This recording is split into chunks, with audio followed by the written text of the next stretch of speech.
అంటే మీరు ఇప్పుడు ఒక్క నిమిషం ఆపండి, గట్టిగా అడగనా? ఓకే ఓకే అడుగు. ఎలా ఉండబోతుంది అన్నా? మేము సినిమా ఎక్స్పెక్ట్ ఎంత చేస్తున్నామో దానికంటే డబుల్ ఉంటుందని నాకు అనిపిస్తుంది అన్న. సినిమా మాత్రం ఒక రేంజ్లో ఉంటుంది. జూనియర్ ఎన్టీఆర్ కెరియర్లో ఇది పెద్ద బ్లాక్ బస్టర్ మూవీ కొడుతుంది. ఎందుకంటే ఈ సినిమా చూసుకుంటే కొరటా శివ డైరెక్షన్లో వస్తున్న సినిమా ఇది మామూలు మాట కాదు. ఇది ఒక మొత్తం అన్ని భాషలో రిలీజ్ చేస్తున్నారు.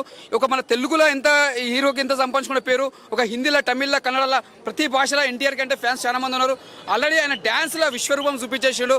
నటనలో కానీ డ్యాన్స్లో కానీ ప్రతి దాంట్లో ఒక నందమూరి వంశం నుంచి అంటే ఒక ఎన్టీఆర్ తర్వాత, పాత ఎన్టీఆర్ తర్వాత మళ్ళీ ఒక బాలకృష్ణ తర్వాత అంటే జూనియర్ ఎన్టీఆర్ ఫ్యామిలీలా అంటే ఎక్కడ కూడా ఆయన కూడా ఇక్కడ యాక్టింగ్లా కానీ ఒక డ్యాన్స్లా కానీ ఎక్కడ తగ్గడైనా ఫ్యాన్స్కి ఎలా ఉండాలో అలాగా తీసుకుంటాడు.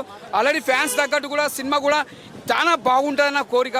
ఎందుకంటే ఈ సినిమా ఒక సింహాద్రి, ఒక ఆది, ఒక త్రిపుల్ ఆర్, ఒక దాని తర్వాత అంటే మళ్ళీ ఒక దేవరా సినిమా, ఇది పెద్ద బ్లాక్ బస్టర్ మూవీ కొడుతుంది. ఇది ఒక చరిత్రలో జూనియర్ ఎన్టీఆర్ కెరియర్లో పెద్ద బ్లాక్ బస్టర్ మూవీ అవుతుందని అనుకుంటున్నా. ఎందుకంటే ఇప్పుడు సినిమా రాకముందుకి ఇంత గోలా ఉన్నది. సినిమా బ్లాక్ బస్టర్ మొత్తం చరిత్రలో నిలిచిపోతుంది. మళ్ళీ ఒక త్రిపుల్ ఆర్కి ఎంత బ్లాక్ బస్టర్ కొట్టిందో మళ్ళీ ఎన్టీఆర్ దానికంటే డబుల్ స్థానంలో సంపాదించుకుంటాడు. పెట్టిన కలెక్షన్ కంటే డబల్ వెళ్ళిపోతాను నేను మనస్ఫూర్తి కోరుకుంటున్నా. జై ఎన్టీఆర్, జై ఎన్టీఆర్. ఓకే.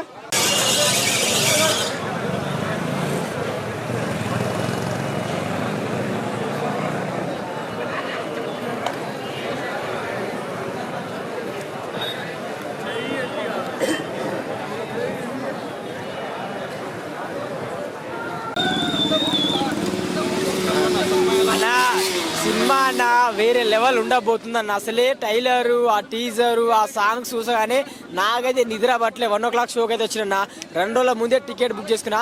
సినిమా మాత్రం చూడాలన్న హైప్, అసలు ఎన్టీఆర్ అన్న లుక్ మాత్రం వేరే లెవెల్ ఉంది. ఎందుకంటే ఇంతకుముందు సినిమాలు వేరు, ఈ సినిమా వేరు. ఎందుకంటే డైరెక్టర్ తెలుసుగా కొరటాల శివ, వేరే లెవెల్ ఉంటుంది. అసలే ఎన్టీఆర్ అన్న మామూలు కూడా ఉత్సాహ కోత గంతే. సినిమా కోసం వెయిట్ గానా 1/2 hour ఆగనా సినిమా వస్తాం, 2 hours వస్తాం, మళ్ళీ రివ్యూ చెప్తా అంతే.